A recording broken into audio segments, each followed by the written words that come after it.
Para arrancar en esta charla, lo primero que les propongo es darle un marco a la videoconferencia como herramienta. Planteemos esta solución como un marco. Lo primero que podemos decir es que no hay ninguna herramienta tecnológica que reemplace la dinámica del aula. No hay ningún hecho virtual que reemplace, por lo menos hasta hoy en día, y yo diría que nunca va a existir, ninguna herramienta virtual que reemplace la dinámica del aula. Esto es una buena noticia y es una mala noticia.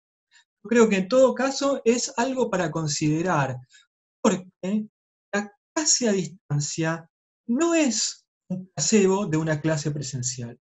Si consideramos entonces que la herramienta tecnológica no nos va a acercar al aula como dábamos clase antes de la situación de aislamiento, lo que podemos pensar es que la clase a distancia necesita otra clase de dinámica, hay otros vínculos, que hay otros fortalecimientos educativos ahí.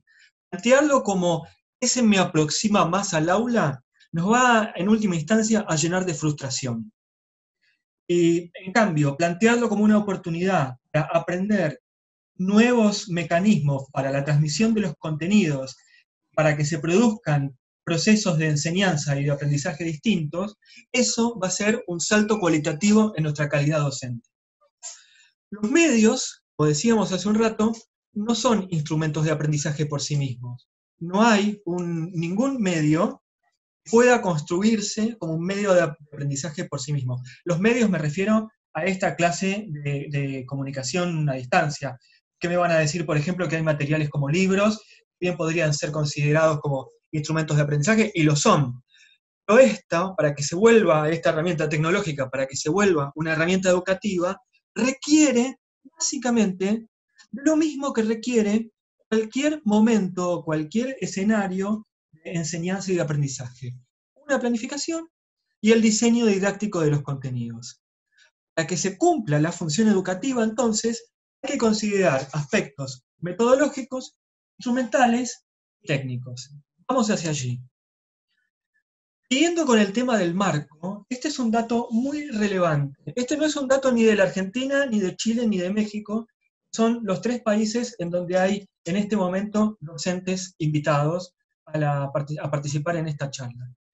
Es un dato de Estados Unidos, pero que nosotros podemos extrapolar relativamente a la situación de cada uno de nuestros países. Antes de la pandemia, antes del momento de aislamiento, los niños de la escuela primaria usaban entre 4 horas y 4 horas y media el tiempo de pantalla. El tiempo de pantalla es no solamente videos, no solamente Netflix, sino todo el tiempo de pantalla. Los adolescentes usaban alrededor de 7 horas y 20 minutos. Esta información es, como les digo, un estudio que hicieron en Estados Unidos, pero que nosotros podemos extrapolar a nuestro país. Ahora, desde que los chicos están en situación de aislamiento, todos, no solamente los chicos, sino todos, el tiempo de pantalla creció en más de un 50%. Los niños de la escuela primaria están alrededor de 7 horas y media frente a una pantalla, ya sea por esparcimiento o por educación, y los adolescentes alrededor de 11 horas. Había una filmina que yo no hice a tiempo para ver, prometo que si alguno de ustedes quiere que les envíe esto, les voy a agregar esa filmina. Había una filmina que decía cómo un adolescente, que tenía los datos de Argentina, de cómo un adolescente administra el tiempo de pantalla, cuánto tiempo pasa en la computadora, en el teléfono celular, en una tablet, o por ejemplo frente a una consola de videojuegos. Y de los 4 dispositivos más grandes, la pantalla del celular era la que se ganaba más espacio. Los que recién están ingresando, estamos ya en nuestra videoconferencia sobre videoconferencias. Estamos recién comenzando y estamos viendo estos mitos y verdades de la videoconferencia. Les decía, desde que la la pandemia empezó a intervenir en nuestra realidad cotidiana, quedamos en una situación de cuarentena y aislamiento, los adolescentes superaron en un 50%, así en un 50%, niños y adolescentes, el uso de las pantallas. Y cuando digo pantallas, me refiero no solamente a lo educativo, sino también al entretenimiento, al esparcimiento, TV, celulares, etc.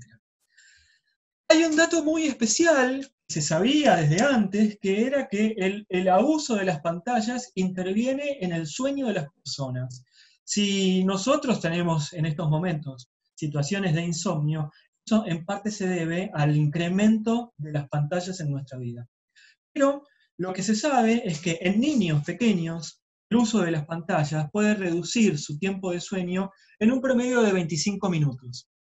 Esto parecería a priori poco, pero en realidad es bastante, porque estaba hablando de una situación promedio, por un lado, en adolescentes es más de 1 hora, y por otro lado, el tiempo de atención decae en ambas edades, en ambos rangos, por el abuso de pantallas. Ahora, ¿la pantalla es algo entonces malo? Bueno, vamos a considerar esa situación y vamos a ver que el enfoque educativo no tiene que pasar por el tiempo en pantalla. Porque el tiempo en pantalla es de por sí indicador de hábitos de tecnología saludable. Ahora, hoy nosotros estamos solamente enfrentados a que de la única manera que podemos trabajar con nuestros estudiantes es a través de mediados por la tecnología. Y mediados por la tecnología implica nuestro cotidiano el tiempo de pantalla. Entonces, hay que reevaluar la situación de nosotros como docentes frente a la pantalla. Y eso implica que la pantalla para muchos hoy es una ventana al mundo. Imaginemos cuántos chicos hoy están enfrentados en una situación de aislamiento, tal vez con problemas de intimidad, porque en una misma casa pueden ser de 4 o 6 personas, tal vez en una situación en donde viven en un departamento de contrafrente y entonces no ven demasiada luz. La pantalla en ese sentido se convierte en una ventana y por otro lado es un espacio de comunicación. Lo que hay que hacer, en todo caso, es aplicar medidas para asegurarnos que el contenido que consumen los chicos, los niños y adolescentes, sea de calidad y tenga un propósito. Tenga un propósito. Una buena, una buena práctica educativa es sacarlos a los chicos de la pantalla, sacarlos. Si en una materia tienen que trabajar, que no sea solamente una producción a partir de una herramienta tecnológica. Y cuando digo eso, no sea solamente escribir un documento o calcular gráficos, etcétera, sino que tengan que salir de la pantalla y usar otro tipo de materiales, libros, cuadernos, hojas, sacarlos de la pantalla, llevarlos a otro lado, porque la pantalla siempre está. Nosotros competimos contra eso. Recuerdo una frase de hace muchísimos años, dijo un gerente de Coca-Cola, que era una frase que va a sonar muy cruel, pero era una frase interesante, que decía, ¿qué porcentaje de los líquidos que entran en el estómago son de Coca-Cola? Esa idea del gerente de Coca-Cola, de uno de los presidentes, perdón, de Coca-Cola, hace poco la replicó de otra manera el CEO de Netflix cuando dijo, nuestro principal competidor es el sueño. Fíjense cómo esa clase de dos productos están todo el tiempo inmiscuyéndonos en nuestros hábitos y en nuestro cuerpo. La educación lo que tiene que hacer es romper con esos hábitos no saludables y plantear estrategias que exceden al objetivo educativo. Exceden al objetivo educativo. Por lo tanto, el ingreso en una pantalla tiene que tener un objetivo, tiene que tener un propósito. Uno de los mitos de los que se habla sobre la educación es que hoy los padres se han convertido en los nuevos maestros.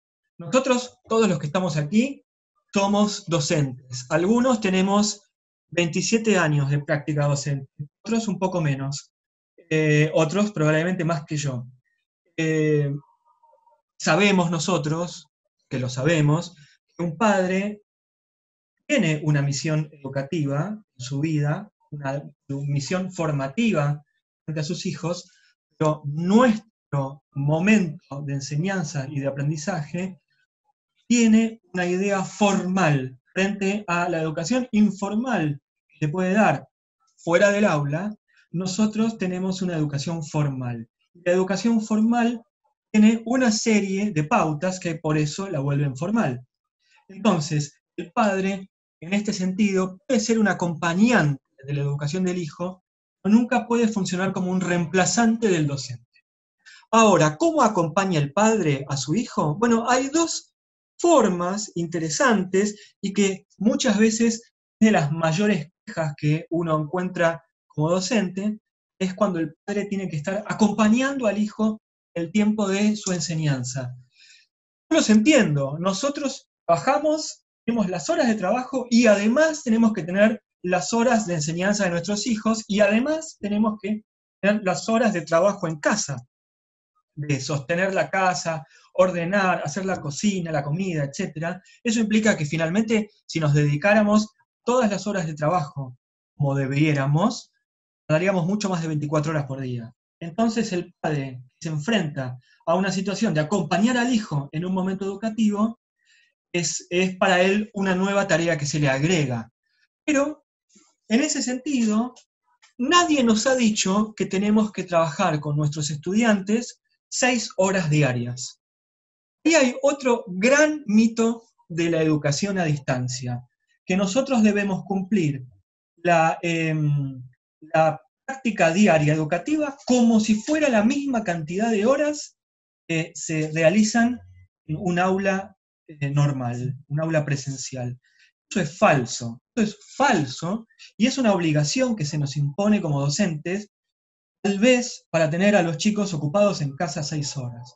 Es un poco cruel lo que digo y tómenlo como si me estuviese dejando entre colegas lo que son. Pero en un punto, eso es un error conceptual. Nosotros nos hemos capacitado para enseñar, y eso en los diferentes ámbitos y en las diferentes prácticas requiere de diferentes contextos, diferentes horas. Entonces, una idea es que los chicos no estén sometidos a más de 2 horas diarias de videoconferencia. Y las tareas impliquen sacar a los niños de la computadora. ¿Bien? Les decía, hay dos clases de acompañamiento. Uno se llama co-viewing, en donde toda la familia puede ver el contenido. Tal vez nosotros le podemos dar a los chicos videos de YouTube para que los elaboren en casa y toda la familia acompaña.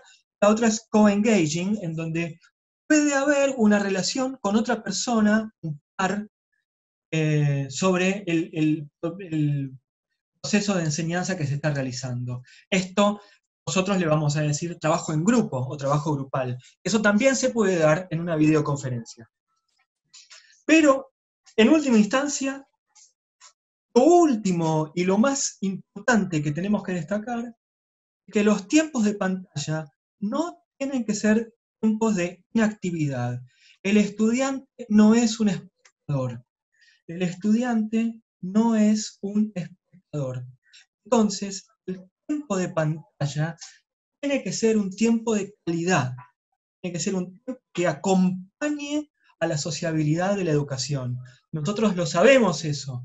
Les damos clases en un aula presencial, sabemos que el grupo de trabajo, como diría Pichon Rivière, el grupo de trabajo genera un objetivo y el grupo es más que la suma de las partes. En este caso, nosotros tenemos que mover al estudiante para que no sea solo una persona inactiva que está dictando a alguien. ¿Bien? El enfoque no es el tiempo de pantalla, y bueno, y esto que les decía, lo acabo de repetir, es importante que haya el tiempo de pantalla no sea inactivo. Hay una fórmula que se aplica, que es una fórmula interesante para ver la capacidad de concentración de nuestros estudiantes. Y esto es calcular qué edad tiene el estudiante y multiplicarlo por 2 y por 5. De esta manera, un estudiante de primaria le alcanzaría su nivel de concentración a estar 1 o 2 horas al día frente a una pantalla. Fíjense, no tiene nada que ver con las 4 horas de la enseñanza primaria en la Argentina, o las 4 horas y media. Los estudiantes de secundario podrían ir entre 2, 3 y 4, y a los universitarios entre 3 y 4. Lo que estamos haciendo aquí es plantear cuánto tiempo de pantalla y de concentración puede tener una persona por día, no una persona completamente. Sabemos que el campo de concentración es de alrededor de 40 minutos y hoy en día incluso ha bajado ese lapso. Nosotros podemos plantear estrategias para ponernos de acuerdo entre los docentes de la institución para que haya no más de 3 o 4 horas diarias para los estudiantes de secundaria. Ahora sí, ¿qué es una videoconferencia?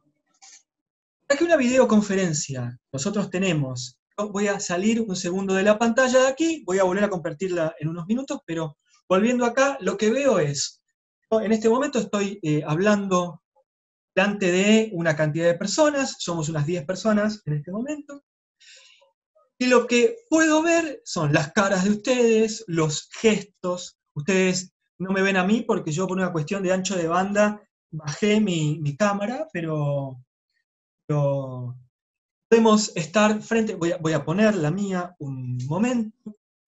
Nosotros estamos dando una clase, estamos participando de esta clase, puedo ver las caras de ustedes, pero esto, de nuevo, no reemplaza al aula, reemplaza en absoluto al aula.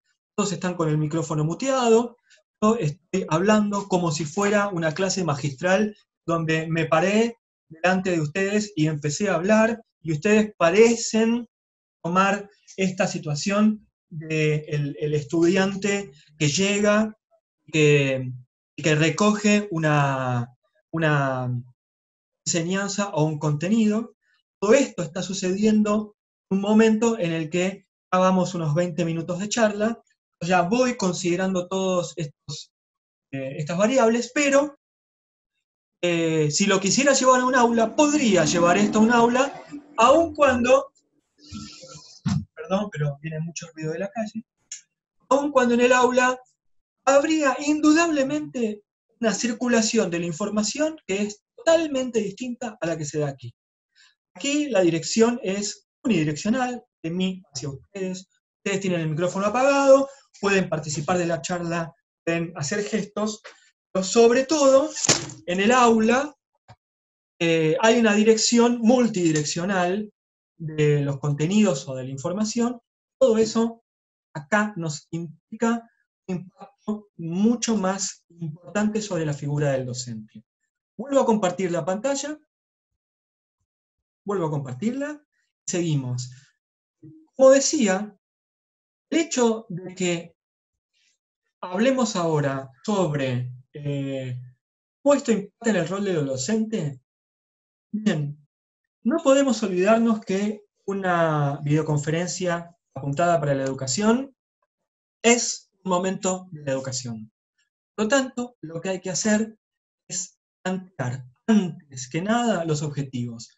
Podemos llamar a los alumnos a una clase donde sabemos que van a tener un umbral de recepción menor, donde si la cámara no está prendida, pueden tener la pantalla prendida y estar haciendo otra cosa, donde la comunicación de ellos puede pasar por otro lado. En el aula, habitualmente le decimos a los chicos que guarden el teléfono, por ejemplo.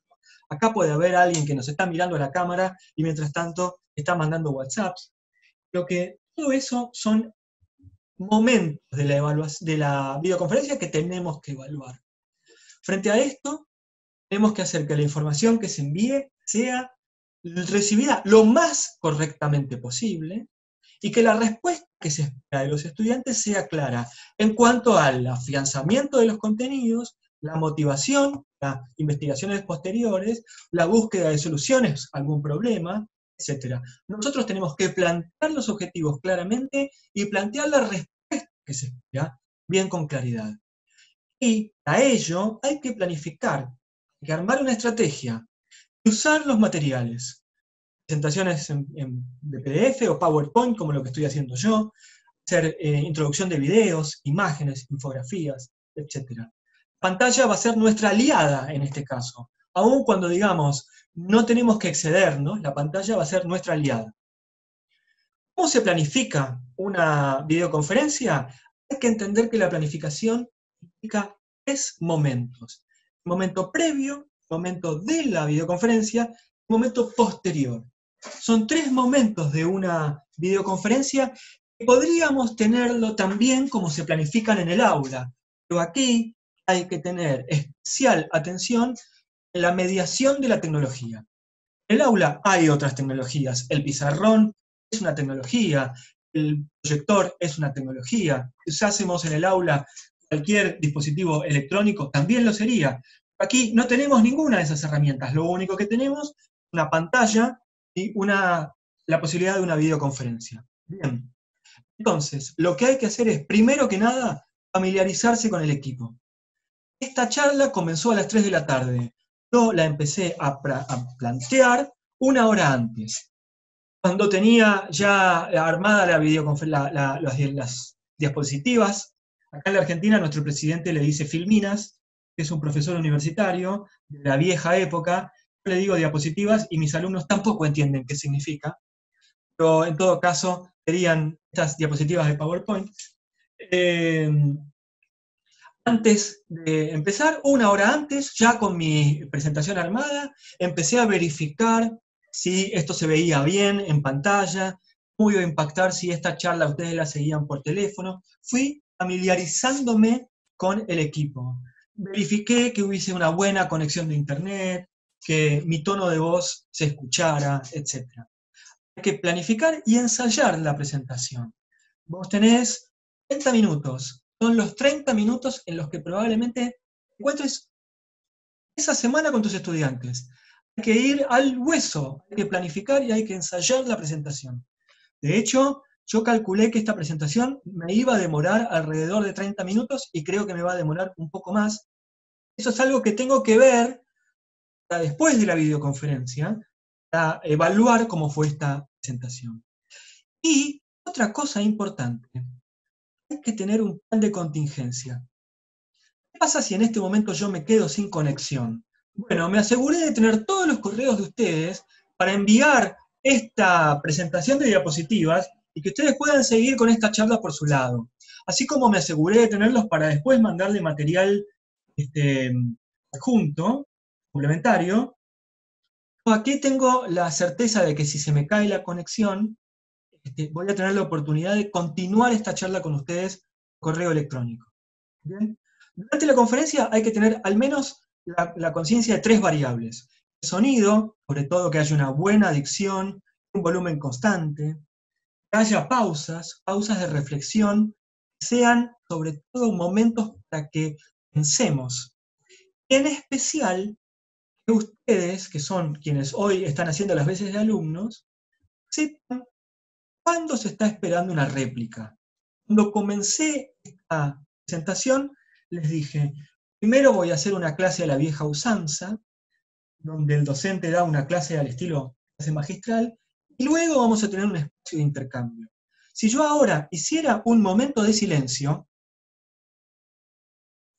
ustedes saben que ese momento de silencio no está implicando que ustedes tienen que completarlo, tienen que rellenar ese silencio con su participación, sino que a posteriori va a haber un momento de participación de los participantes, perdón por la redundancia.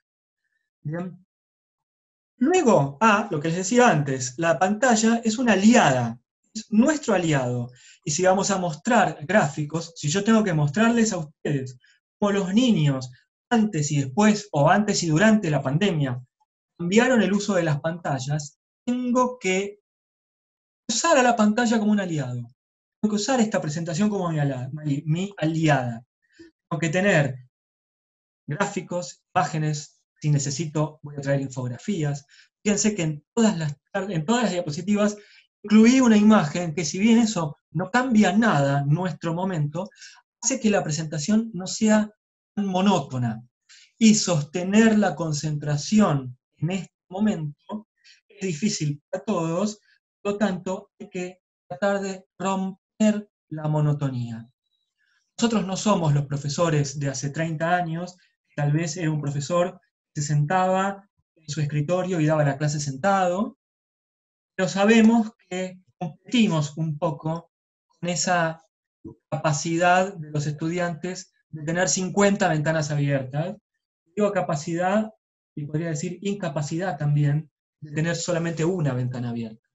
¿Bien? Y después de la videoconferencia, tenemos que hacer un momento, aunque sea íntimo, privado, tenemos que hacer un momento a ver si la experiencia fue buena o no.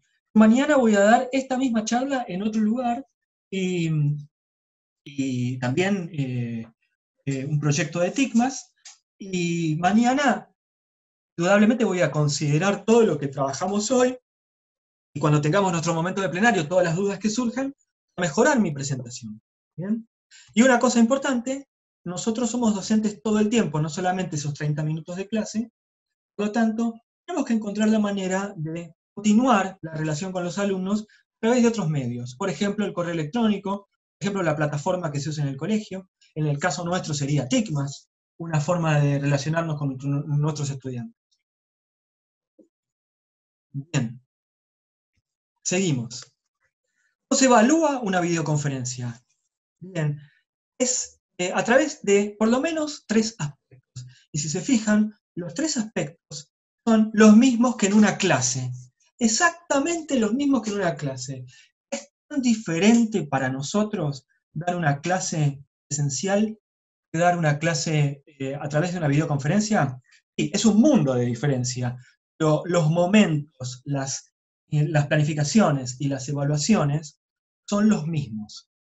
El mundo de diferencia está en la transmisión, en cómo se está dando esta charla mediada por la tecnología. Pero nuestra estrategia o nuestra rutina educativa es más o menos la misma. Entonces, ¿qué tenemos que evaluar de una videoconferencia? Bueno, el aspecto del contenido. ¿Cómo se vio reflejado ese contenido en los objetivos y en el manejo de los contenidos? Cuando empezábamos la charla, yo les planteé, les puse cuáles eran los objetivos de la charla y hacia dónde apuntábamos. Bueno, también hay objetivos de capacitación. Bueno, ¿se han llegado a esos objetivos? ¿Los contenidos fueron una herramienta especial que permitió esos objetivos? El contenido pedagógico, el uso de la tecnología. ¿Cómo utilizamos la tecnología? ¿Fue buena? ¿Fue mala? ¿Fue solamente de fuegos artificiales y nada más?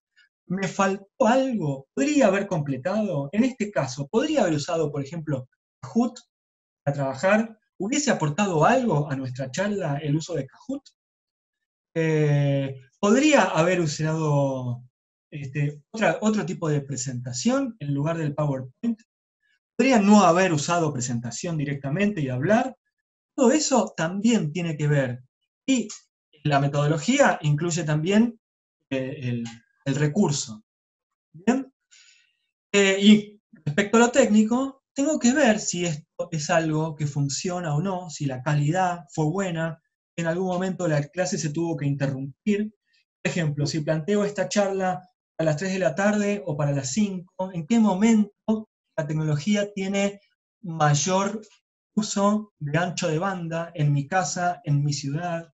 Está bien que nosotros eso no lo podemos ver, pero sí nuestra experiencia nos lo puede decir, ¿no? Eso es algo que podemos partir de nuestra experiencia para analizar. ¿Bien? Con esto concluimos la parte de la presentación, y yo siempre termino con gatos, que son tiernos, y me dan, siempre que miro el gracias me hace sonreír, así que este es un truco mío como para decirle gracias a todos.